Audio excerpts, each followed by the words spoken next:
They're a rowdy bunch. Good evening, agus fáilte romh go léir. Versatility is Éilís Ní Dhuibhne's middle name. Alphabetically, Ní Dhuibhne is academic, archivist, Éistóna member, Bisto Award winner 3 times, children's author, creative writing workshop facilitator, editor, folklorist, Gael Gore, Hennessy Irish Writing Hall of Fame recipient, lecturer, novelist, Ireachtas Award several times over, Pen Award recipient, playwright, polyglot, she speaks 7 languages, president of the Folklore of Ireland Society, reviewer and short story writer, and Stuart Parker Award for Drama winner. And last Sunday she had a poem in the Sunday Independent. And to that impressive list, we can now add Laureate for Irish fiction, which we are celebrating here this evening. In over 30 books, in English and Oscailge, Éilís Ní Dhuibhne has, with great skill, understanding and insight, created many different worlds. In The Bray House, her first novel, published in 1999, we are in devastated post-nuclear Ireland. It's a first-person female narrative in which Robin, an archaeologist anthropologist, travels from Gothenburg in Sweden with 3 other archaeologists, 2 women, 1 man, hoping to excavate sites buried under mountains of nuclear ash. Small boys fight, big boys fight, writes Ní Dhuibhne, and the world explodes in a mushroom of smoke. An intact house is uncovered, and its contents, time capsule, are recorded in fascinating detail. But what is even more interesting is Ní Dhuibhne's handling of rivalries and tensions, sexual and otherwise, among the 4 main characters. And in the end, we discover that someone gets away with murder. In The Dancer's Dancing, Ní Dhuibhne's second novel, published in 1999, it is July 7, 1972, and in the Donegal Gaeltacht, we follow 3 Dublin girls and 2 girls from Derry. The Derry girls are thin and fast, the Dublin ones more innocent. The Banattees serve god-awful food, and classes and céilís take place in the local national school. Éilís Ní Dhuibhne, a wry, sympathetic and intelligent observer, describing the school says, "The windows of every national school in Ireland have been designed expressly to prevent children looking out of them." Elsewhere, she wonders why the 2 best-known céilí dances, The Walls of Limerick and The Siege of Ennis, have titles named after battles. Though Ní Dhuibhne herself loves the Irish language, she doesn't glamorise the Gaeltacht experience.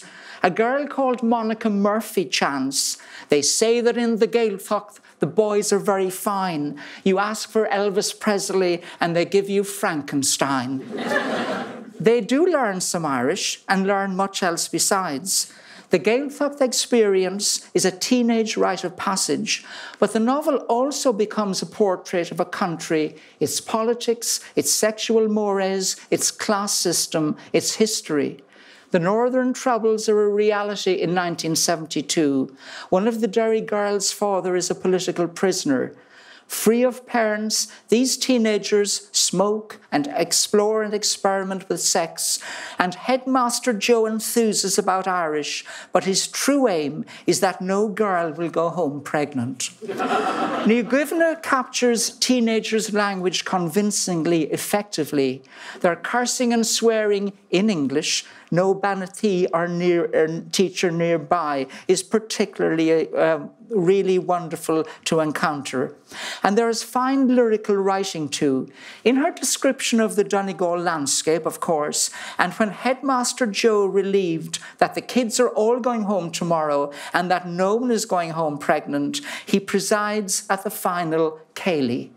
This is how Ní Dhuibhne captures that wonderful moment. Headmaster Joe surveys the scene from his perch by the creaky record player. The Irish college dances before his eyes, every step in time to the music, every moment perfect.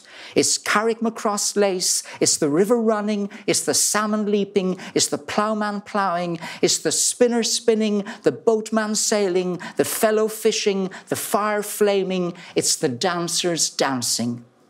Ní Dhuibhne's third novel, Fox, Swallow, Scarecrow, also captures the zeitgeist. Set in 2008 in Celtic Tiger, Ireland, Anna, 35, a children's author, lives with her wealthy, successful husband in a 4-bathroom house in Killiney, cleaned by Ludmilla from Lithuania for €8 an hour. Anna and Alex's only child, Rory, is given €3,000 worth of presents at Christmas.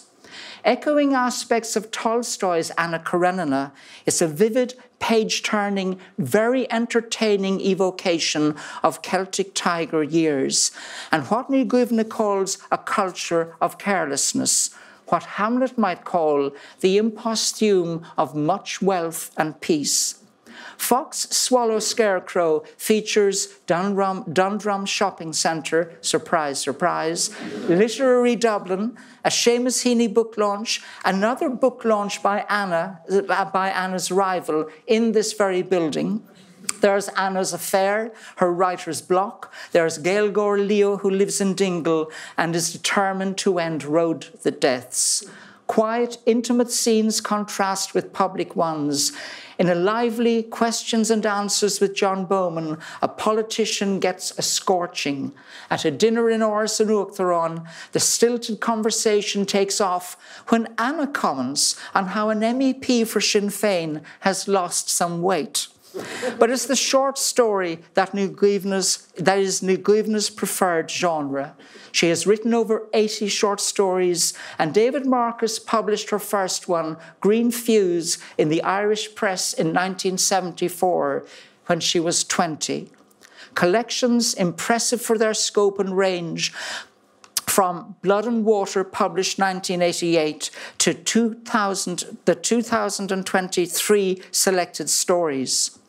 In Fulfillment, an early story, the female protagonist, a folklore collector, on being refused a reader's ticket to the National Library, steals volume 2 of Plummer's Lives of the Saints and vows to return to steal other volumes with the intention, she tells us, of making them available to an antiquarian bookseller just around the corner in Kildare Street. Do understand, this is all made up. That same woman ends up killing 2,000 dogs in Killiney. The Pale Gold of Alaska, one of her very best stories, is set in Montana in the 1830s. Sophie, a young married woman from Donegal, falls in love with a Native American and has his child. Another standout story, Midwife to the Fairies, counterpoints the contemporary with a folk tale and poses an unsettling ethical dilemma.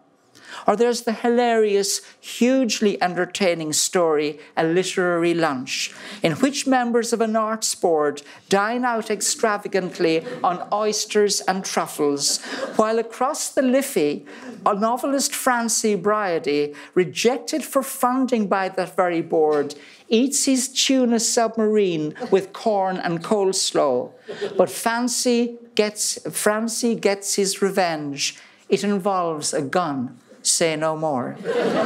Quieter stories, such as The Commissioned, The Coast of Wales, and New Zealand Flax, explore grief and widowhood, and ever attuned to the way we live now, Little Red tackles online dating. In Anna Horish National School, Seamus Heaney's teacher, Master Murphy, told his pupils, "Read into yourselves." American poet Billy Collins, in his poem Books, speaks of reading ourselves away from ourselves. Reading Éilís Ní Dhuibhne, both things happen.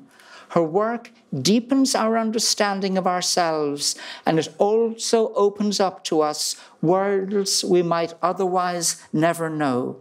I am delighted to be here this evening to congratulate with you all and welcome Éilís Ní Dhuibhne, Ireland's 4th and newest laureate for Irish fiction. Thank you. That was amazing. We could go home now. Now, let's do a Julie Andrews, and we'll begin at the very beginning, a very good place to start. You're in 4th class, you're 8 years of age, and you're writing an essay on the famous person I want to be when I grow up, and it is Enid Blyton. Yes, perhaps I was a little bit, 4th class. I was in 4th class when I wrote that essay. Well, I went to an all-Irish school, as we called it in those days, Scoilrida. It was quite nationalist, I think it's fair to say. So the famous people I would have been aware of were pretty limited. It would have been Patrick Pearse or Daniel O'Connell, possibly Saoirse Agus Bartley. So Enid Blyton, yeah. But she definitely was the most famous writer among children in my day, and I loved her. And sure, I had a sense of myself as a writer at that stage. Yeah. And was it characterisation in Enid Blyton, or the absence of parents in her work, or those plots that just brought you to places living in Ranelagh you would never really encounter?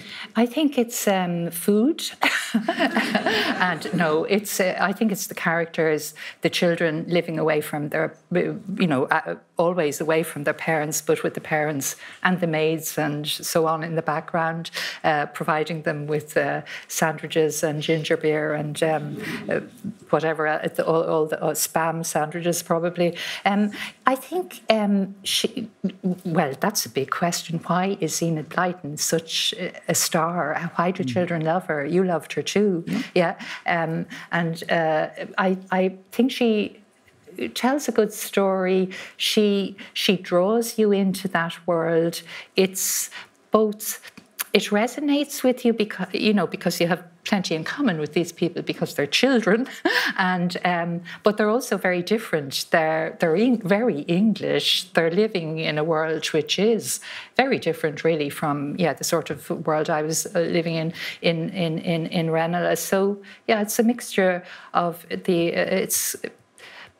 I don't like to use the word escapism when it comes to fiction for children or for adults, but it's an exploration. It's a way of, it's being an armchair traveller to Cornwall or wherever those Enid Blyton children live, to boarding schools like Mallory Towers and so on. And I think, that's what that was about. And when you put Enid Blyton and Nancy Drew and all those others behind you, whom did you move on to when you had your Rathmines library ticket? Well, I was reading Enid Blyton with my Rathmines library ticket, but what did I move on to after them? I guess I moved on to when I was 12 or around that age. I became interested in writers like G.K. Chesterton. I liked very much.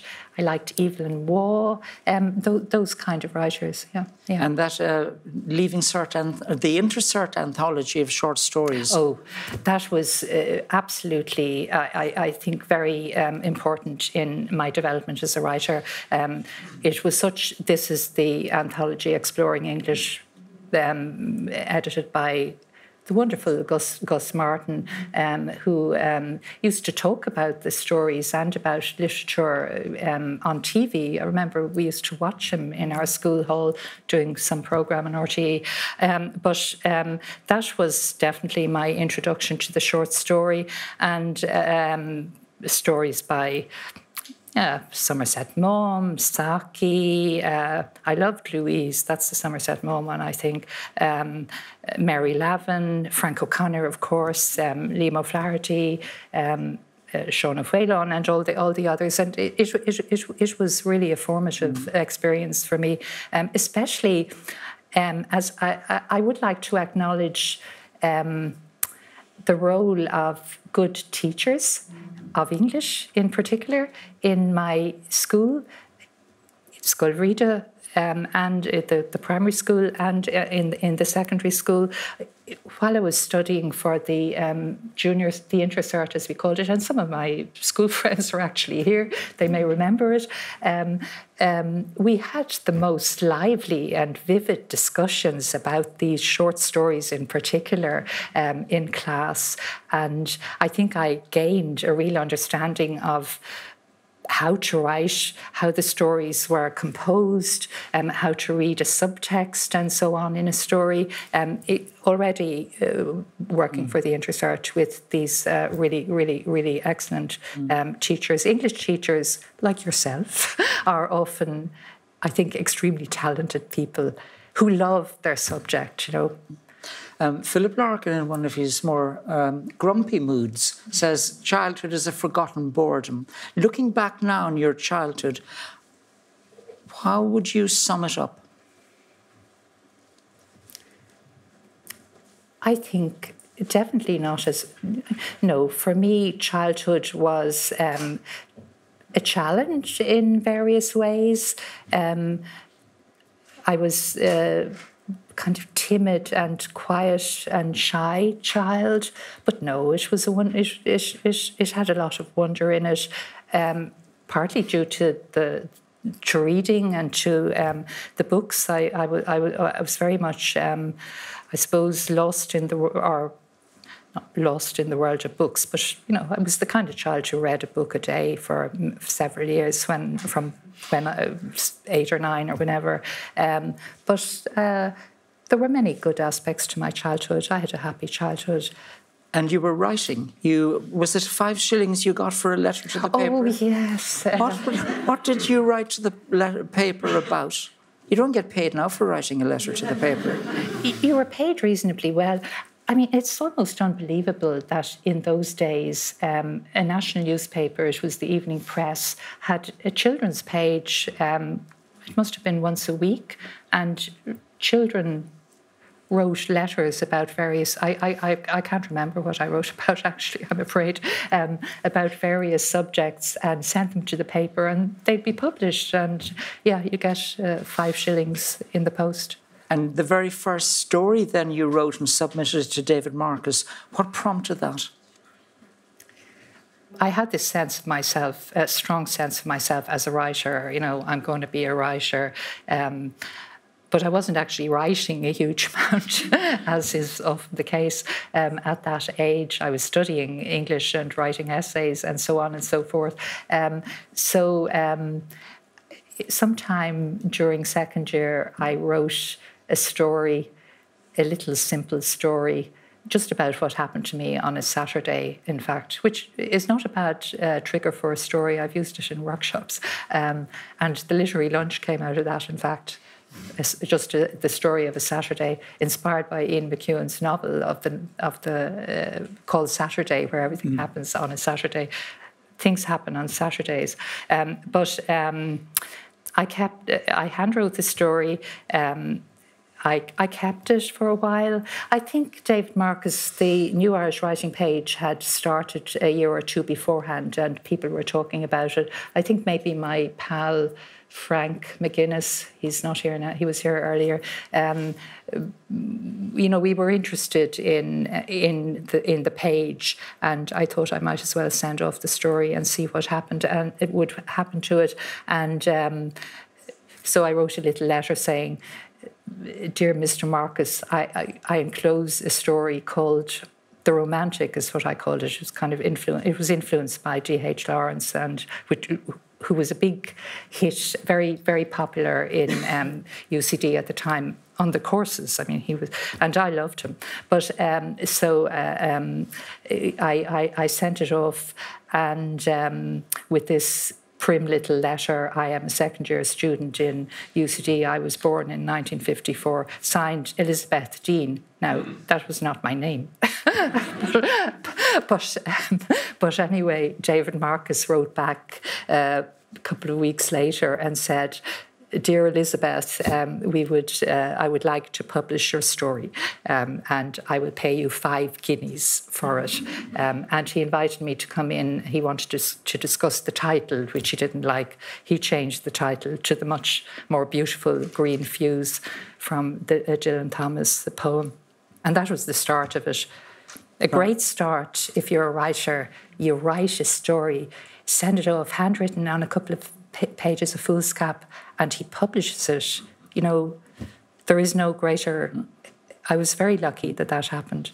And all that while in UCD, you read 3 women, Jane Austen, Emily Bronte and Emily Dickinson. Yes, only 3 women. Yeah, so where were you at the time? All your lecturers were mainly men, and the course was male-dominated. Yes. Did that enter into your consciousness, and did it fire a feminism spark in you? No. I didn't notice it at all. No. It completely accepted that this was the way things were. It never struck me that all the writers that were reading well,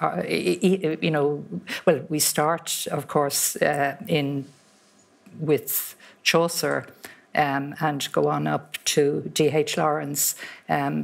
But yeah, we didn't read Edna O'Brien, we didn't read Kate O'Brien, we read Emily Bronte, Emily Dickinson and Jane Austen. Yeah, I didn't notice that at all. And the chap in the memoir called Oliver calls you an opinionated feminist. Well, later I became an opinionated feminist. I became an opinionated feminist sometime quite late, really. Well, in the 80s. I mean, quite remarkably, my husband, who wasn't, nobody would have called him a great feminist. I think Boo thought I should be a bit more feminist and gave me a book called Irish Women, Image and Achievement. I think it was an Ireland House publication to give me a bit of confidence or a sense of myself.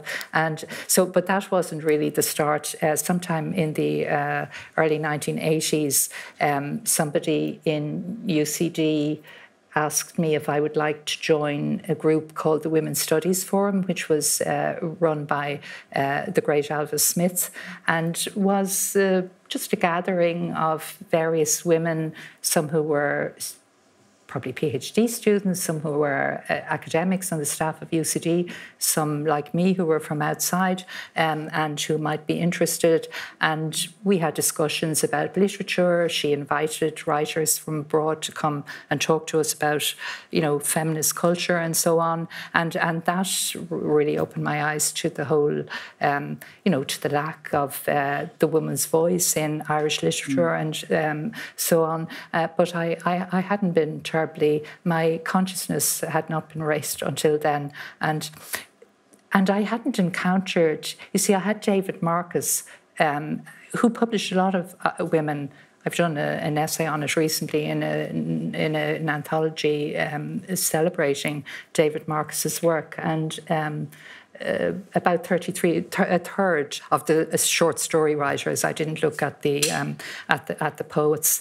A third of the short story writers published by David Marcus between, I think, 68 and 82 or 83, when he stopped editing that page, were in fact women, which isn't fantastic, but it was a good bit better, I'd say, than the general picture at that time. So I hadn't encountered any particular not obstacle in getting my work published. Not that I was writing very much anyway, and I hadn't, gone out trying to publish a novel or anything really challenging. So yeah, it took the Women's Studies Forum really to open my eyes to the situation. There's another interesting statistic. This is about novels in Irish published in the 20th century. Was it 300? And 10 are by women, which is an extraordinary imbalance. That is quite an extraordinary story, yeah. And I would like to, during my laureateship, have a symposium about Irish language literature. and its relationship to English language literature on the island, and to perhaps talk about that. The figures have changed dramatically in the 21st century. Now, there are a lot more novels coming out. Ascailga, yeah. Your writing life has been consistent, though you've worn many other hats. Hemingway says that there's nothing to writing, you just sit down to your typewriter and bleed.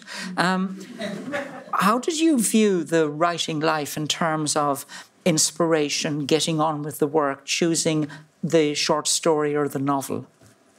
So when I was 8 or 9, I was already planning to be a writer. And I think like many young writers, I had deadlines. I thought by the time I am 25, I will have published a book. So 25 came and went and no book. I got sidetracked, our friend WB around the corner there says, all things contempt me from this craft of verse. One time it was a woman's face or worse. And during my 20s, I was interested in all kinds of other things. Life got in the way, scholarship got in the way. I got really fascinated by oral narrative, and I did a PhD, which I spent about 7 or 8 years writing that PhD because I was working here in this library full time at the same time. Most of the time I did take 1 year off, but and spent it in Copenhagen, mostly learning Danish and not particularly working on my PhD. But I got it finished in the end, and they're totally. Anyone who has done a doctorate knows how interesting it is, but how it just absorbs all your creative energy, really, or an awful lot of it. Might be a different kind of creativity, of course it is, from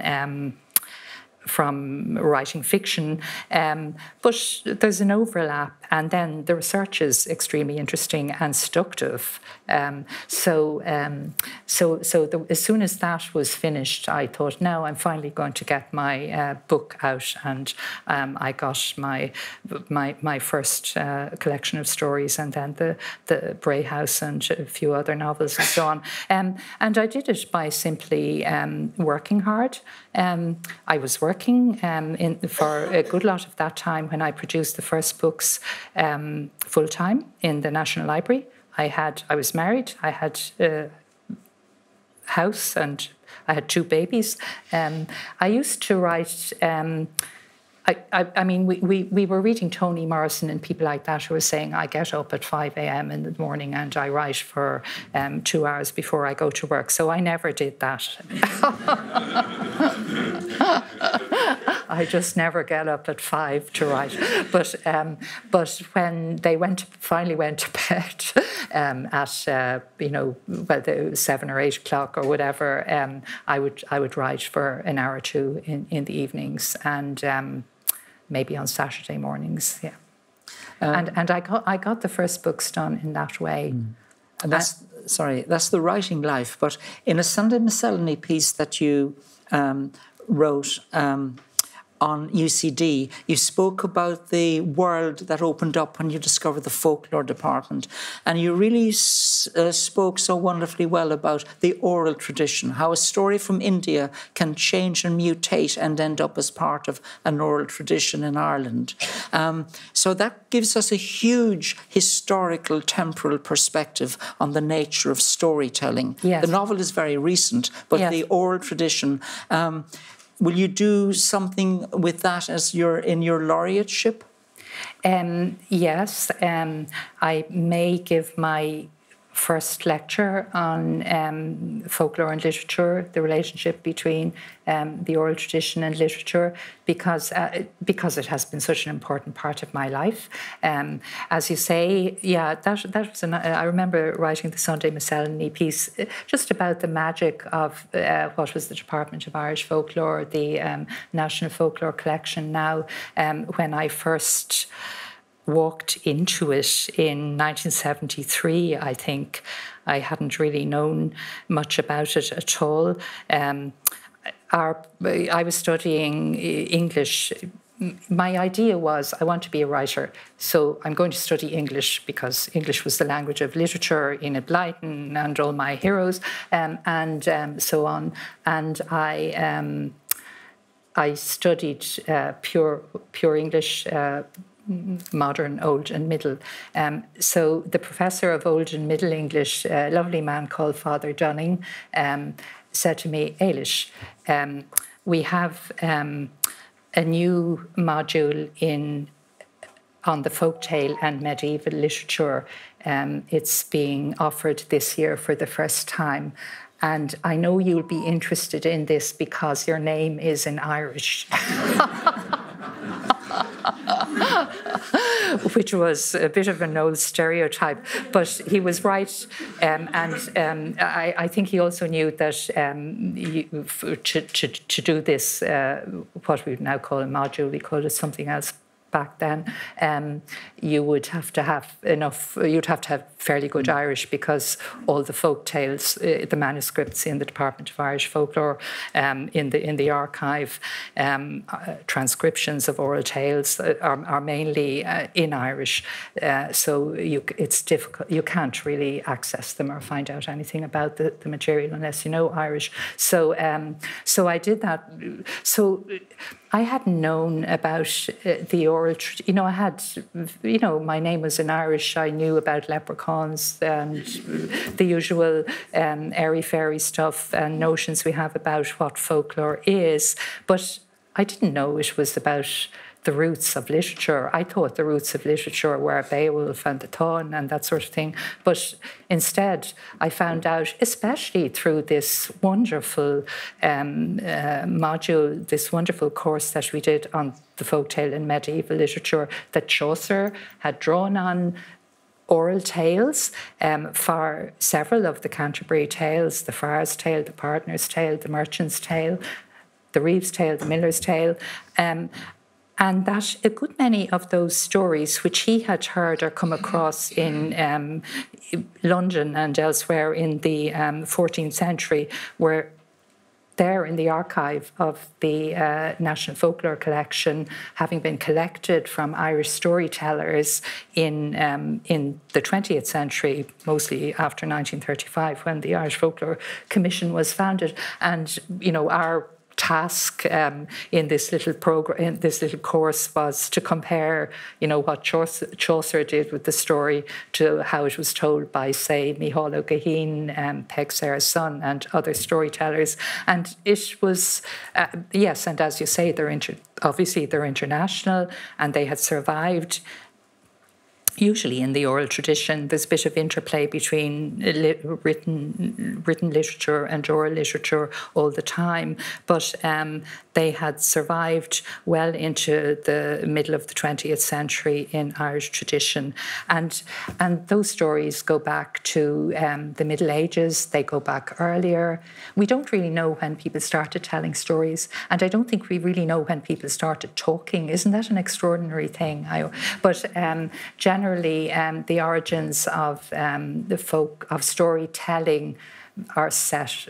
People say, well, it's probably about 30,000 years ago, at least. Mm. In Fox, Swallow, Scarecrow, a character says, what does the stereotypical Irish speaker look like? A burly potato head wearing a scratchy jumper, that's what. Now, you must be pleased that has changed. In very recent times, there's a surge of interest in Irish, from CMAT to Kneecap or whatever, and even the music stations in Dublin have the Cúpla Focal. It's wonderful. Against all the odds, the Irish language, Irish literature, Irish storytelling has not just survived, because really its death has been foretold for about 100 years, but it seems to be enjoying certainly a popularity and a flourishing, and thanks to, Kneecap and the on Colleen Keown, I think the movie has made, and other films like Aracht. I think it's wonderful that the film directors have got it about Irish. I remember reading ages ago, 15 or 20 years ago, more probably, and around that, an interview with some Danish film director. It might have been Lars Trier who did those movies, about, why the Danish movies were doing so well. And he said, well, unlike you, we have an exotic language of our own, and people like that in the movies. And I remember, I thought, gee, what a terrible... He doesn't know that we have an exotic language here too, Gaeilge. But he wouldn't have, because, we disregarded it, and there was no word of it outside of the island, and nobody would have been making a movie in Irish and imagining that anybody could be bothered watching it. And now we find out that's actually a unique selling point, and it makes the thing special, and there is an interest. And yeah, it's great. And even the, more notices around Tesco and so on, they're small things like these, but I think they're quite meaningful, actually. The dialects are a problem. The girls from the Dancers Dancing go to Donegal, and they're bringing their Dublin Irish, and they're lost for a little while. Yes. It's true. And Éilís is Éilís down in Kerry. Yes. So all of these variations, that doesn't help, does it? Well, we have the variations in English as well, and all languages have their dialects, I think. I know perhaps they seem a little bit more marked, but I'm not sure that that's... People cite it as a problem, but people from the Gaeltacht now, I have some of my pals from Dunqueen here today, I don't think they have... Well, some of them are actually from the north and speak some kind of hybrid version of Donegal Irish and Kerry Irish. I speak my Renala Irish. Nobody has any problem with that. Which has been to my advantage, actually, I think, in my writing. And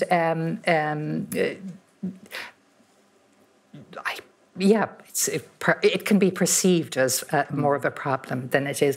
Now, I know when somebody with very rich Gaeilge, and there is one of them, well, there's more than one of them, but there's a writer here in, where is Micheál O'Connell? His vocabulary, his lexicon, his style, his writing is so rich. Is wonderful that I find it's not inaccessible. I mean, I'm translating a wonderful book that Micheál has written for him, or at least I was before I became Laureate, and then I stopped mid-sentence practically. I will get back to it, Micheál. But, I mean, Morty O'Kine, sometimes maybe the dialects can be in the hands of a really, really good native speaker can be challenging. But, Ulysses is challenging. Yeah.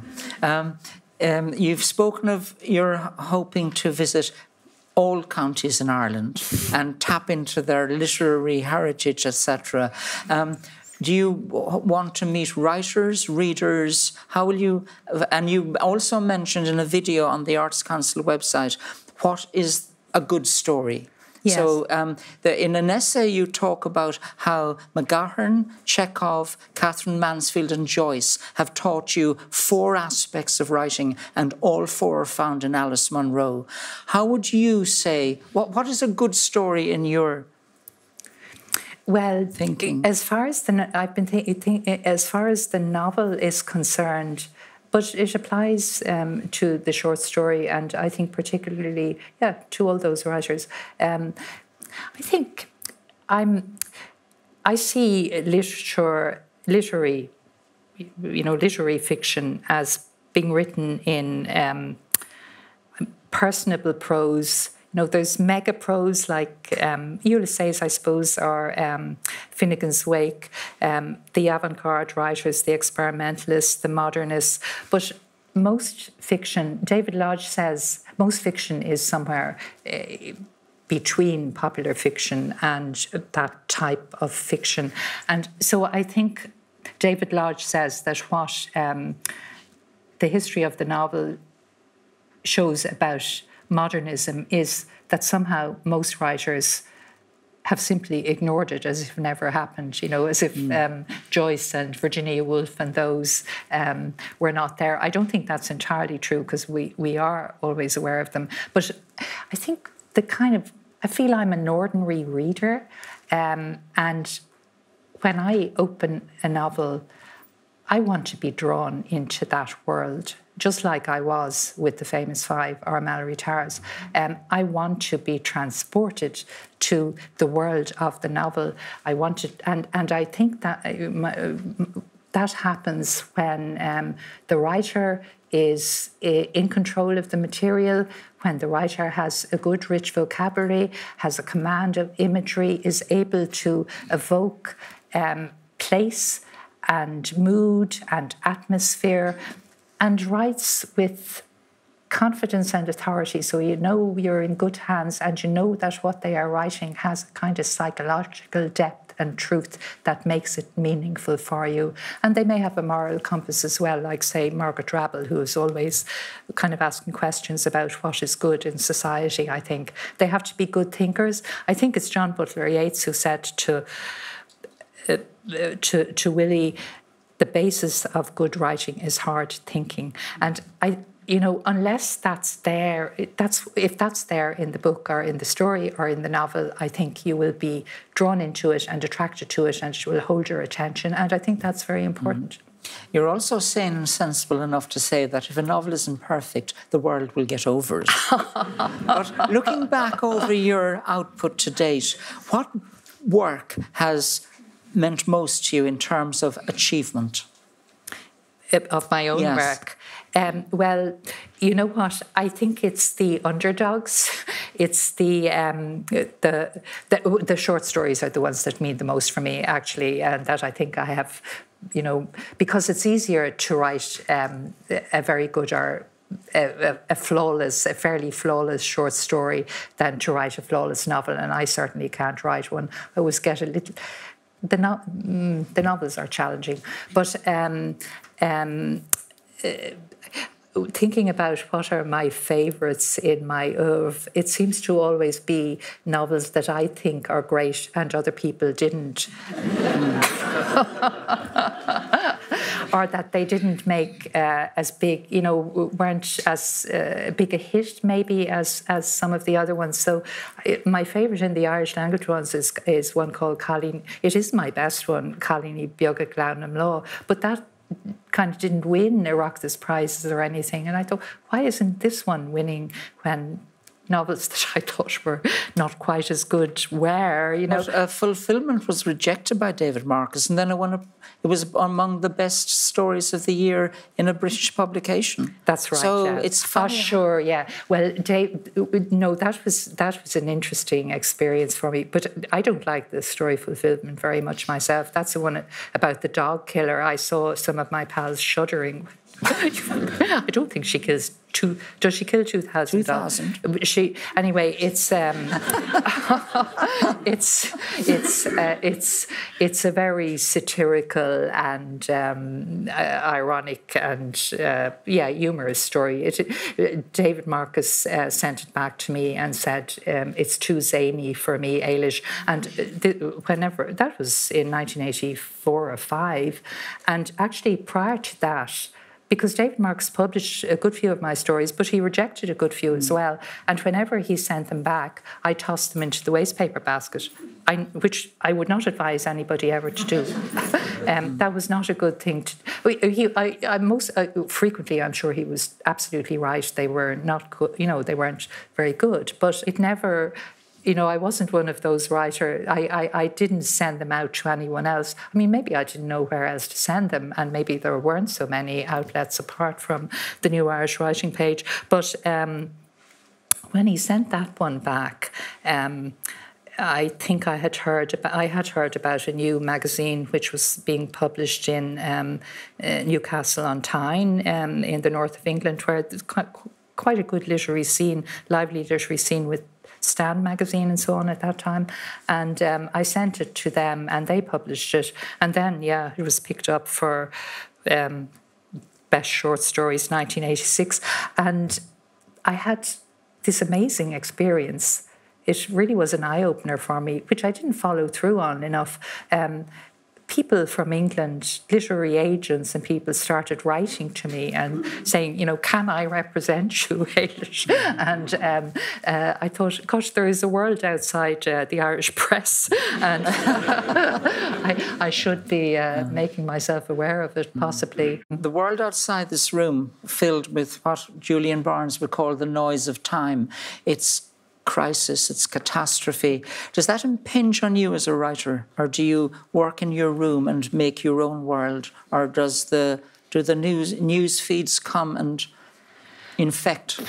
Of course,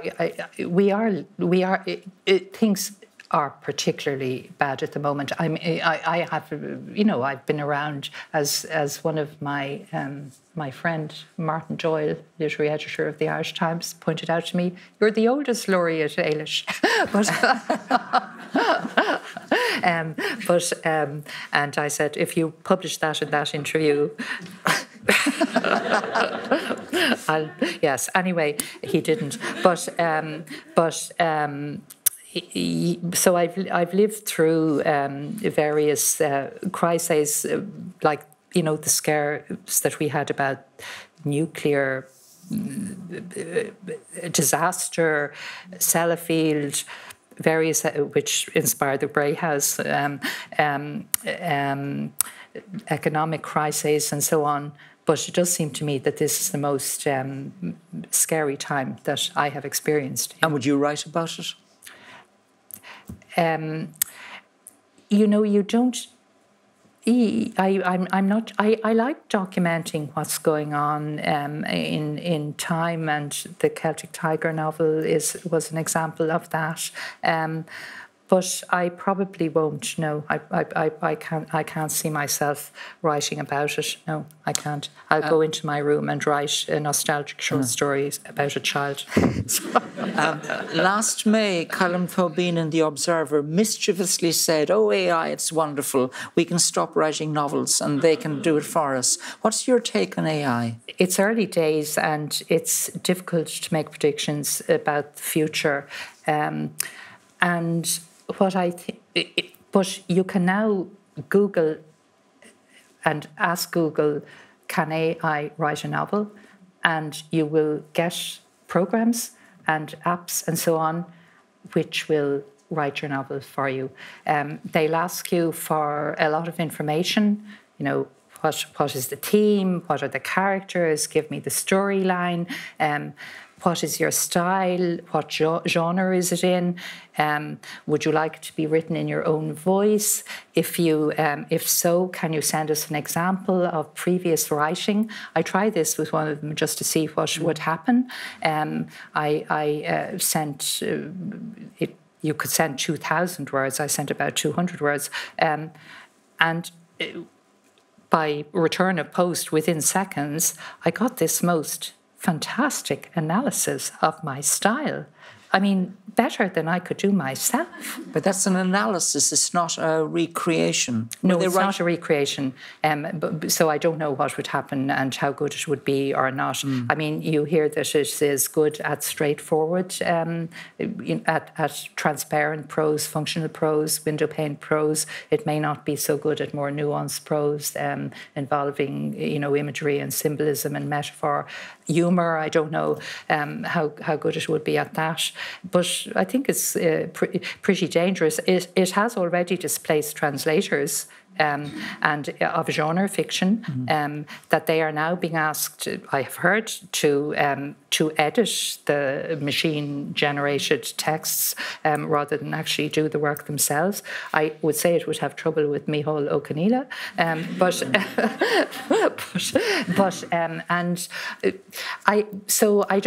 I think we don't know. I don't believe it can replace the individual writer, because what I think about AI is it doesn't have a subconscious, it doesn't dream, it doesn't even sleep. So much of what we are writing it's not just about intelligence, although that is a big part of it, but it's about feeling, it's about much else. It's, you know, and it seems to me from what I've found out about it, this is just the production of a text, that the ideas and the characters and the storyline, etc., will have to come from the individual writer. But when I start writing a novel, let's just leave it at a novel, I actually do a plan, but I never stick to that plan. And I think what creative writing really means is that the ideas and what happens kind of grows out of the actual writing. Everybody knows that who writes. You may start off, and some people don't even do this, but you know, they're writers who say I start off with a mark on the page. And with a short story, it is a little bit like that. So being creative is different. I've also been thinking that even if a machine can produce a text that readers would like to write, that's not going to stop writers writing. I mean, we can, if you think of cooking as an analogy, we can, in this society, we can all survive perfectly happily on food that is ready made, and I don't even mean dinners for two from, you know, the supermarket or whatever, but you know, you don't have to do any cooking at all to eat even a reasonably okay diet, I would think. But we don't give up cooking for that reason, and the food we prize most is that which is very labour intensive, which is created by a chef who is creative and who's going to spend hours and hours preparing the dinner. And I would kind of see that even from the point of view of the consumer, the reader, they are going to be able to tell the difference between a machine-generated text and something which is the real thing. I mean, it's easy to tell the difference between an artificial rose and a real rose, and we all know which we prefer. So I'm not sure where it will go. Yeah. One thing is sure, AI, no matter what the programme, or no machine will replace Éilís Ní Dhuibhne as she journeys to all corners of Ireland, bringing her wonderful intelligence, insight and enthusiasm to readers and writers everywhere.